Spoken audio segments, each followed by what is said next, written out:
Hey guys, I'm Dave and welcome to the Trull Gallery. Today we're going to make an extended router plate for a palm router.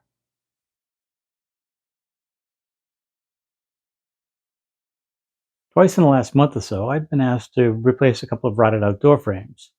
The job isn't that difficult until it comes time to route the hinge mortises. Palm routers are great for this because of their lightweight. The problem is their small base makes it difficult to get all the way out to the edge of the stock. So let's make a larger base to make things more stable. And for those of you keeping track, I'm a little more than a week out from having my tendon repaired. I had a partial tear. Things are going great. I'm pain free.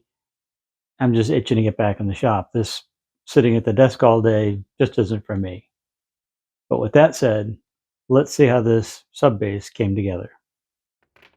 You can see on this section of door frame that the router is well supported by the doorstop near the weather stripping. But as I get further out to the edge, the base is barely on the stock. Out here it's very easy for the bit to dive into the stock, making the mortise too deep. When that happens, the hinge won't seat correctly. For my new base, I'm starting with some 1/4-inch plexiglass I had kicking around the shop. The size isn't critical, and this piece was 8 by 16.5, so I went with that. I drew in the center lines horizontally and vertically before adding a circle the same size as my router base. I removed the mounting screws from the original base plate. In the case of my Bosch router, I needed a T20 driver. I set the original base over the circle on the new base and marked the fastener locations. I put a 3/8-inch Forstner bit in the drill press, and since the two bases are the same thickness, I could use the original base to set the depth for the countersink. Then the 3 holes were drilled, just deep enough to bury the head of the machine screws. I switched over to a 3/16 twist bit and drilled the through holes. I made sure to use a bit slightly larger than the fasteners to give me a little wiggle room, just in case my marks weren't in the exact location. I dropped one of the fasteners in place and everything looked good. While I was still at the drill press, I swapped over to an 1.5-inch hole saw for the bit clearance hole. I don't think I'll use a bit much over 1/2 inch with this plate, but there's no harm in making the opening a bit wider. I drilled halfway through and then flipped the plate over and finished from the other face. I don't think blowout would be an issue with plexiglass, but why take the chance? Swapping bits again, this time for a taper bit and a countersink. I measured in 1.5 inches along the center line and pre-drilled the mounting holes for the handles. Again, the countersink needed to be just deep enough so that the head of the screw would sit below the face of the jig when I installed the handles. I planned to use 3/4-inch dowels for the handles, and I wanted the ends rounded so they'd be more comfortable to use. To do that, I came up with this setup on my router table. I set the fence so that it was in line with the bearing on my 1/4-inch roundover bit. Then I clamped a secondary fence 90 degrees to the first. The second fence was placed so that I could hold the dowel against it and the center of the bit would contact the center line of the dowel.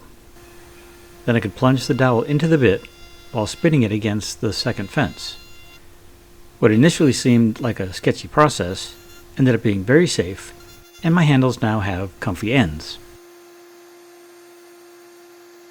I set a stop on my miter saw to 4¼ inches to cut the handles to length.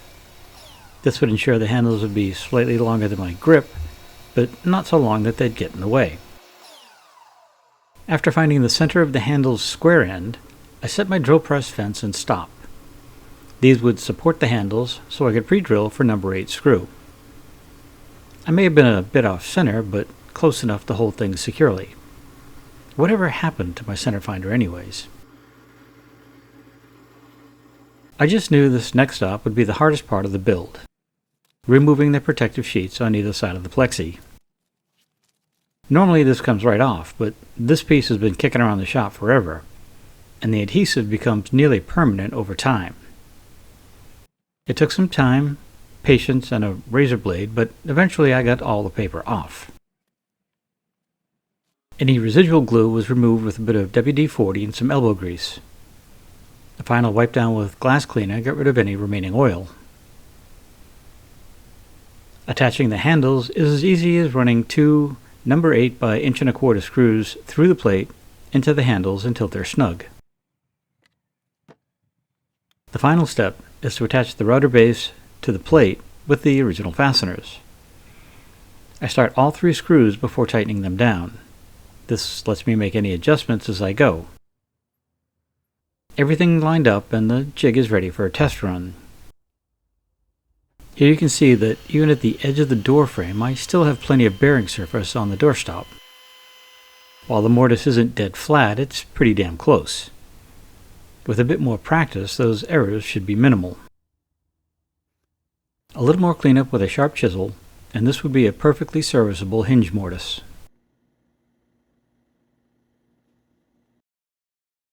There's plenty of times when a larger base plate for a palm rod will come in handy. The lightweight makes them great for so many tasks, but that small base can make it a challenge at times, or maybe even a safety issue. While a plywood base would also work for this, I like the ability to see through the plexi. And while I would normally use a clear piece of plexi for a project like this, I had this smoked piece on hand, so I used it. I'd love to hear your thoughts on this video. Was there something I could have done easier, smarter, safer? Drop them in the comments below. As usual, I have listed some of the tools and materials I used in this video down in the description. And some of them have affiliate links, and should you happen to need one and purchase through those links, it does help keep the channel going. If you enjoyed this video, maybe give us a thumbs up and share it with friends. If you haven't already, maybe it's time to hit that subscribe button and the little bell so you get notified each time I put out a new video.